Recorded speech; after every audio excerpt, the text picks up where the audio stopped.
Précédemment dans Impasse. dama la xàmmee lan la loo may toppee. pourtant fan yii may jàppaat sa appartement bi ma la fa fekk. lan la woon. ma la sa dëkkandoo Omar dama ma bëgg a expliquer mais xaw ma naa ko waxee. waa mais tojal yax bi xanaa doo góor man aw ma tàngaay. dafa neex mais nag booy bu mu xoolee ngeen di dund ci life bi nii nekk ci mbedd bi ci secteur yi di def lu leen neex nekk ci seen liberté damay poser question est-ce que yéen jugé wu ñu leen sax non coupable. Précédemment dans Impasse. Écoute, j'ai la vidéo du gars en train de me péter la gueule. Donc j'ai besoin de la vidéo de surveillance de la boîte. Je vais tout rassembler et aller porter plainte. ok c'est intéressant mais boy affaire bi boy xam nga boy coy yi ñoom ñëpp ñoo far. donc sa plainte bi boy est-ce que dina am suite. Précédemment dans Impasse. Soul daf ne ma woon bés bu ma amul ay nouvelle am wala ma soxla ko naa ñëw ba si yow ma laaj ko.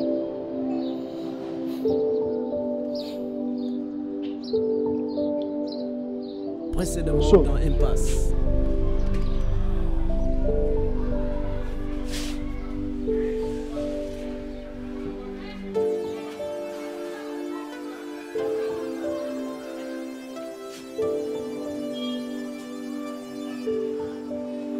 Précédemment dans Impasse. waxtaan bi mësta am sama diggante ak yow. attends dañuy dem pour seet ko wala.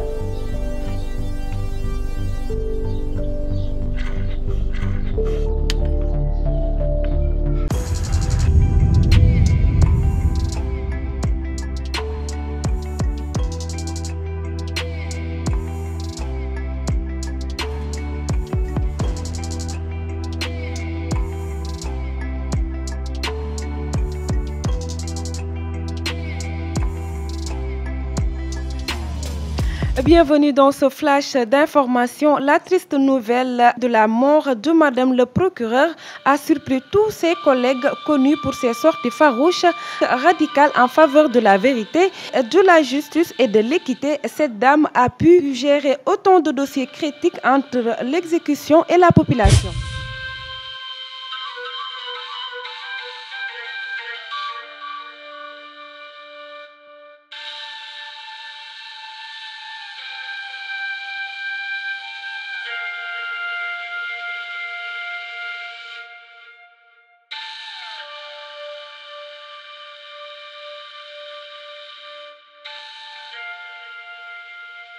La question que tout le monde se pose en ce moment, c'est de savoir qui va hériter du dossier de l'affaire Ousmane Diaye, ce policier assassiné dans une altercation avec une bande de jeunes à Dakar.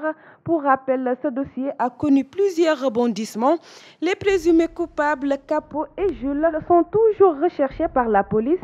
La seule personne inculpée dans cette affaire demeure Vicky, une rappeuse qui purge toujours sa peine.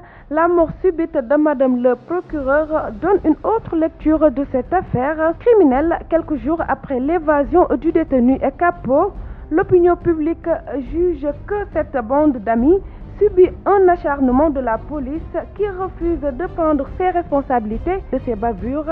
En parlant de bavures, nous venons juste de recevoir l'information selon laquelle un jeune enfant de moins de 18 ans a été tué par balle à 2 mètres de la police. Nous y reviendrons dans nos prochaines éditions.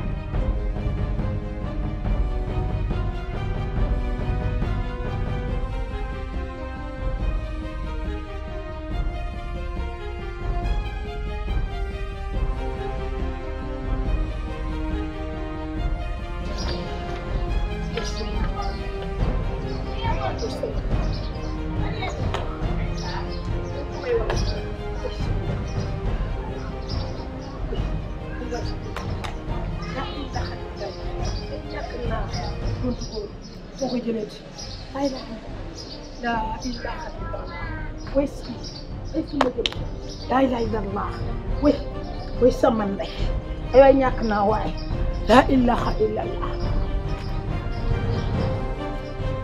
yaa rey sama doom yaa rey lu sama doom yow Omar gis naa la nga taxaw moom yaa ko yónni police tam ñu rey ko yaa rey sama doom dama lay rey yow yaa rey sama doom yaa rey sama doom yaa ko yónni gis naa la nga taxaw moom yaa ko yónni dama lay rey bàyyi ma kii dama koy rey bàyyi ma rey kii bàyyi ma kii ma rey sama doom bàyyi ma kii ma rey sama doom yaa rey sama doom naa la rey yaa rey sama doom naa la rey naa la rey yow ma la may dara yow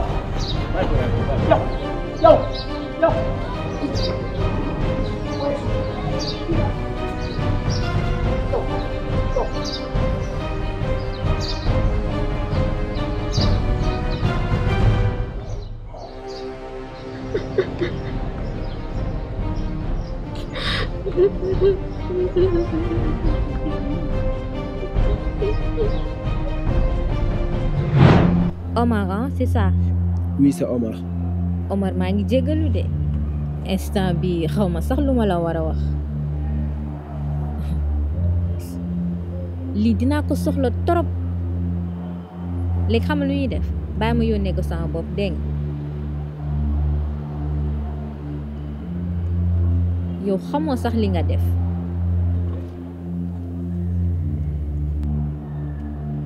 mais nag Omar lii suma sañoon doo ko defat ci quoi parce que wóorul demee la. pourtant bu ma koy filmer sa gan bi gis na moom bi dafa fekkoon ma gënoon gaaw lu may change. mais mooy li ma lay wax rek Omar lii du ay foo sa bakkan xaj na ci gars yi léegi amatuñ benn yërmande amatuñ lu ñuy seet lii nii bu ma sañoon daal doo ko defati. waaw ok c'est promis. ok jaajëf. mais pardon. soxna si bu lay waxuma sa tour de. Jini laa tudd. ba di nga ko porter plainte. waaw loolu laa bëgg de mais xam nga rek wóoru quoi. pourtant war nga mën a def de même soo ko def foofu lay nekk di dóor yeneen jigéen. si wax nga dëgg naa si xalaat.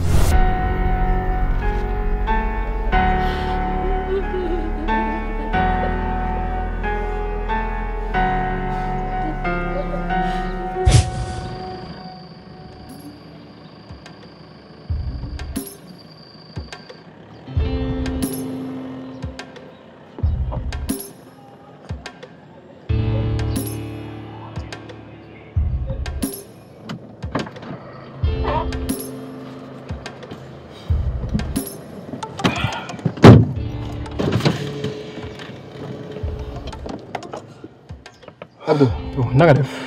maa ngi sant yan digal nga may jox. bon defe naa ni yëg nga li xew te xam naa ni moom procureur bu bees mën na la léegi gérer kaw Jules ak Sol te député nee na nañ rassembler équipe bi quoi. d'accord mais yow deewu procureur bi nga foog ne accident la. non franchement man je crois pas aux accidents am na toujours benn loxo bu setul bu ci nekk quoi.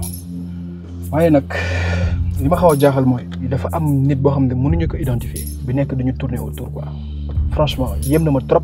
mais yow nga foog ni deewu procureur bi kan la war a mën a arranger. Jules ak Sol non laisse tomber góob ni gars yi am nañ lu ñu def ci loolu quoi góob ni takk nañ si te ñoom ñu ngi nekk di suivre suñu recommandation à la lettre franchement non amuñu sax fit bi. trop gis nga Jules. wanaa uftaado leel naa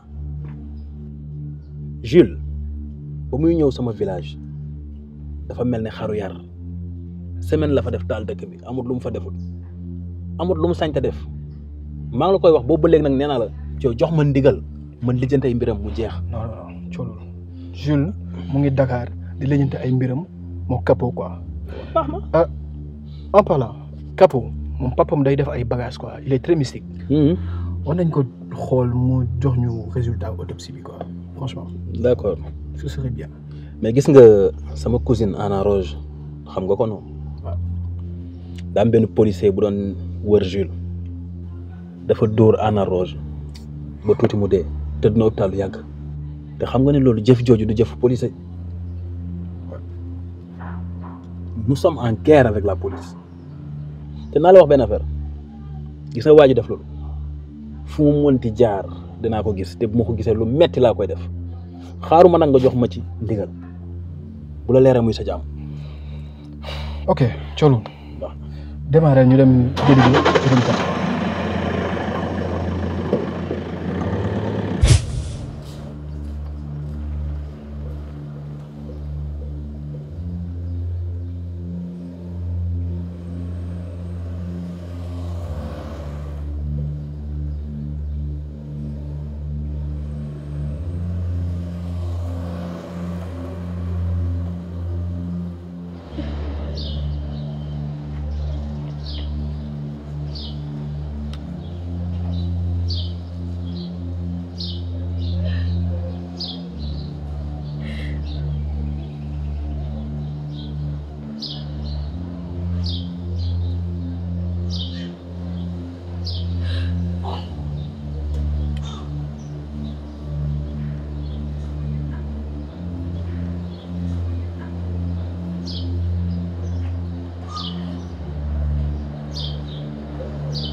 C'est Troc. Qui est-ce? Je suis une amie de Jules. J'arrive pas à le joindre. Il m'avait laissé ce numéro au cas où. Écoutez, j'ai vraiment besoin de lui parler. Parce que je ne peux plus. Je ne peux plus. Je vous rappelle.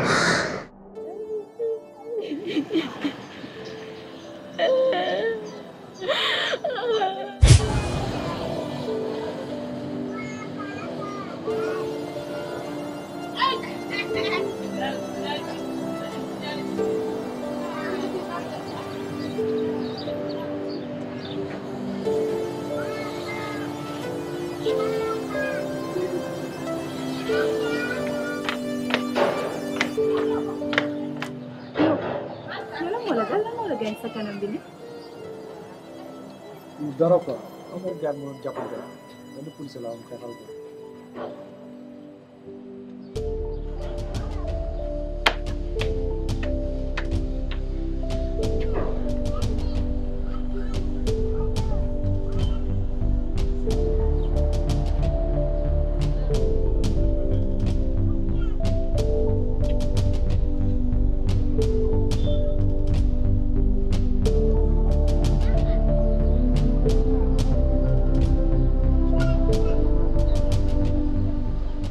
doo wax quoi da ngay noppi. lan nga bëgg ma wax la Sol? Avec toi, on ne sait même pas à quoi penser. Yow mag yow, on est sur la dernière porte d'un mariage. xoolal li nga nekk di def ni tu te comportes comme un gamin. amuloo benn fulla ci sa bopp. waxoon ndànk wàcce sa baat lan la. joxe ay ordre moom ça c'est ton domaine. tu dem di xeex ak ay policiers du n'importe quoi. loo xamante ne kenn osewul def ko yow Sol yow yaa koy def. Attends, c'est ça que tu proposes comme projet de vie? mais man musuma la wax ne damay topp ci mbedd mi di xeex rek ah. c'est juste que ne rek fii boo dul fayu dañ lay écraser. Y a la discussion. discussion. waaw on peut nekkul ne lépp rek ak doole nga koy régler Sol. mais attends dafa am ñoo xamante ne nii est-ce que dinañ dégg li ngay wax. bu fekkente ne ñi ngay waxal bëggul la déglu fan la discussion di amee man depuis sama enfance lu metti rek laay dund injustice bu ma comprendre nu mu demee sama mère ci koñ bi lañ ko fekk ñu yoole ko yóbbu ko police yi lu ñu tegul fenn man maa ngi nii turu Sol la police di bañ a dégg lan moo xew sànq même pas 2 mètres ci police bi benn problème bu fa amoon benn boy la ñu rey fii xoolal boo dul fayu dañ lay rey man mënu ma toog vraiment croiser les bras quoi je suis désolé.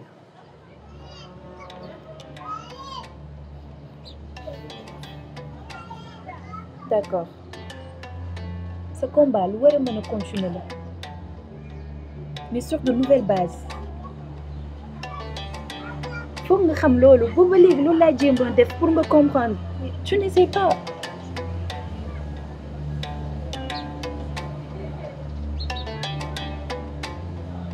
Je suis d'accord dinaa la expliquer comme ça yow di nga mën a comprendre lépp lu mu demee. Dev jaaru fi sama copain. gisuma ko de.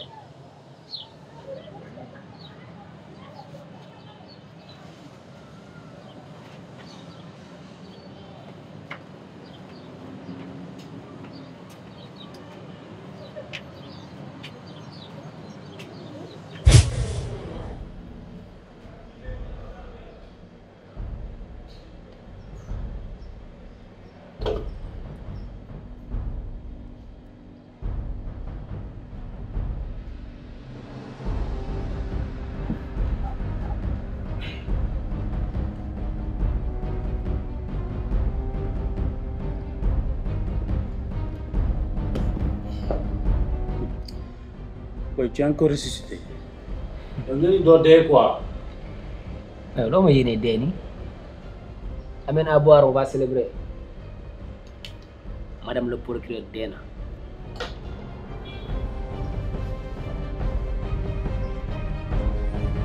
loo may xoolee nii doo mën a yëgoo ko.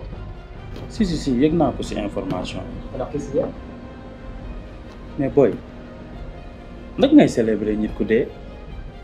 mais ça se fait pas même su nekkee sa pire ennemi. DJ ñun ñëpp dañuy seetaan ay film yow ñaata nga toog si sa fauteuil pendant 1 heure et quelque di toog di xaar deewu chef de bande bi pour am satisfaction je me trompe. Et ici c'est la même chose.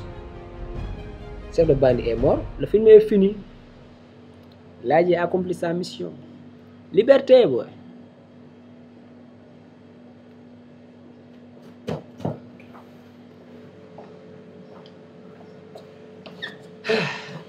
boy dama bëgg nga déglu ma attentivement sama programme yëpp laay bàyyi ñu ànd dalal xel parce que dof du yëg ni ko dafa dof de. puis da nga jàpp ne dama dof nii quoi wala yow yaa dofal sama kaw ji est-ce que xam nga yow nokk naa te sama loxo laalu la.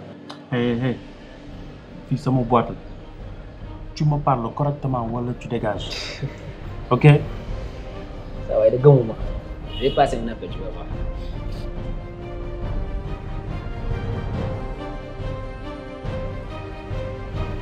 allo Azam Mais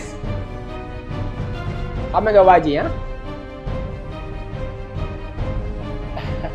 non dara naa la waat ci kanam ah jaayef. booy laaj ndëkkate yow doomaraam bi yow yaa ma envoyé coy bi yow tey laaj. bu nga dóor fépp ba mu des sans boobu da nga moytu ne mu ngi lay ful. mën nga indi ñu naan wala man muus la dem indi naan. dinaa la wax benn affaire bu ndaw je ravale jamais ma colère est-ce que dégg nga ma. DJ demal dafay wax ci.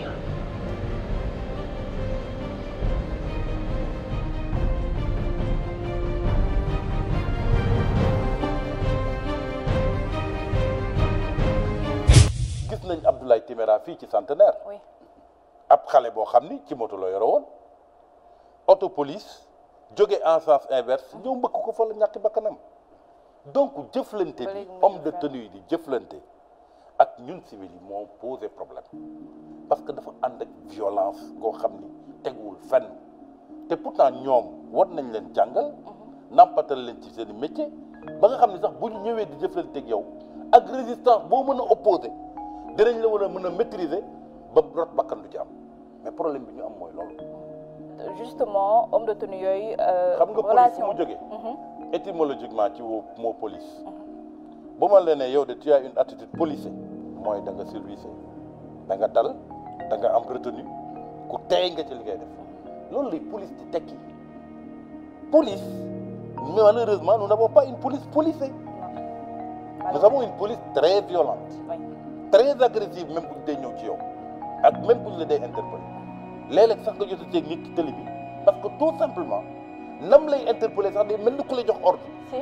c'est-à-dire ci loolu ordre boobu ñu yàgg dund ci seen caserne yi ci seen camp yi moom lañu yaakaar ne ñoom bu ñu génnee dans le monde civil war nañ ko mën a jëflanteeg civil or kenn warul gën a mën a correct que policier.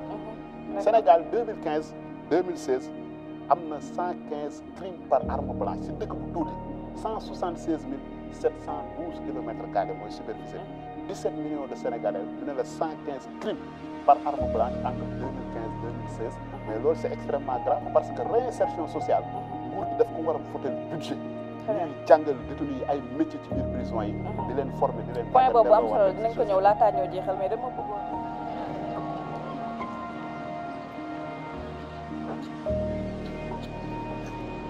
xam nga ne mënuloo changer àdduna bi mais gis nga man ak yow mën nañ changer ay dund yu bari.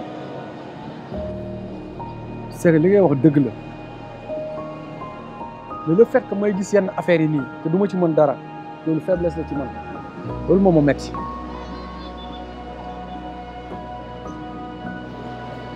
Seul, tu connais un député non? non ñooñu noonu di voter loi yi gis nga yow ñooñu nga war a wax. député bi ngay wax xam naa ko bu baax mais balaa loolu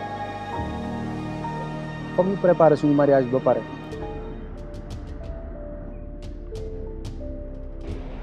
d'ailleurs sax sama tonton war na jaar foofu sa gàlle quoi. pour tax ma kontaan ba tëb fii nii. ayca tëbal. foog ni danga may ay. man nag ah dëgg de sari bi ñuy wax ci man dëgg la quoi.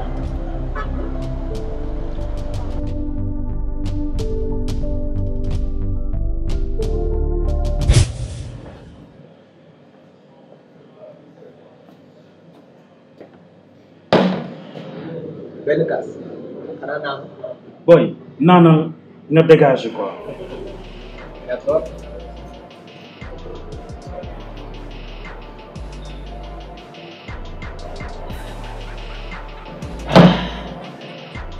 som naa ko.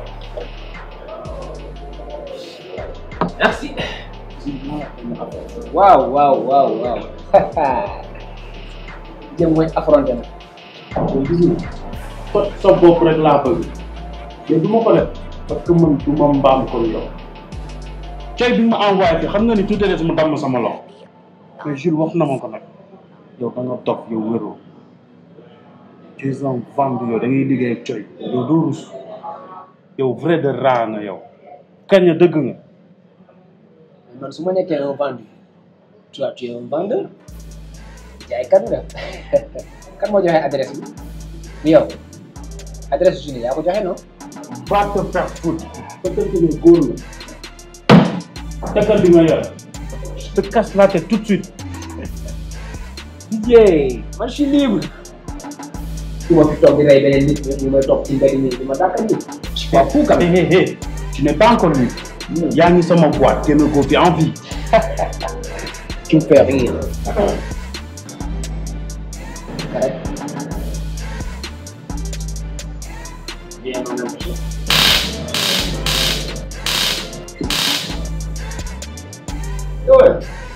Well, man, kita lah dia. Saya gini yo. Man, this is all a ball. Boy, kita kan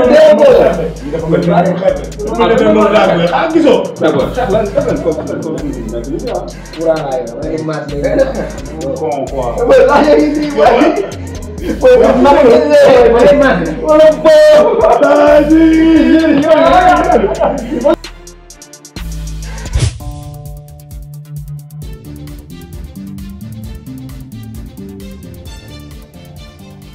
Bienvenue dans cette édition spéciale. Nous venons tout juste d'apprendre qu'un jeune homme du nom de Omar B vient d'être froidement abattu par balle tout près du poste de police criminelle. Selon les témoignages requis, il a été aperçu avec 2 personnes tout près du poste de police. C'est eux-mêmes qui l'ont poursuivi. Nous avons tenté de joindre la police en vain. Ils sont tous occupés par la mort tragique du procureur Madame Tine.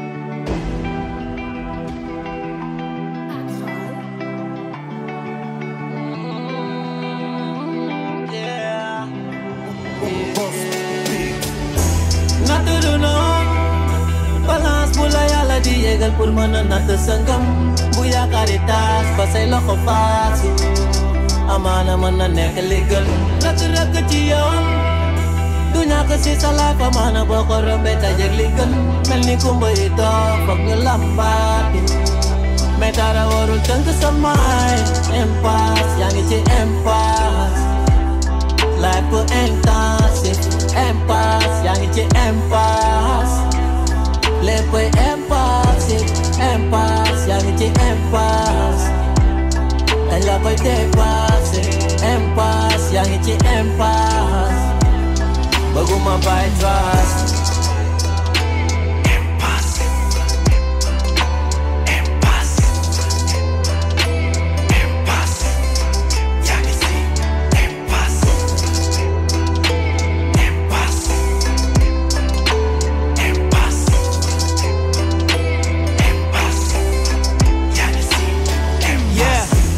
doole nguur pourtant lekkoo ba suur déggoon danga koo gëmul mais tey nga jot sa tour bañ mënul muur sa mer sa gémmiñ xonq cuur pen la ñuy dóor sa frère mënoo lu dul jooy ak di xul lu tax liberté pauvre rek mooy def confort riche lu tax nga sol tenue ba tax nga jàppee dof civil dossier si biir tiroir pour ñoom du sax bakkanu nit doo mas taxaw premier sape boo amul mbokku njiit perpétuelle raison doon éternelle question ba doo la mënul yem ak buur ba tey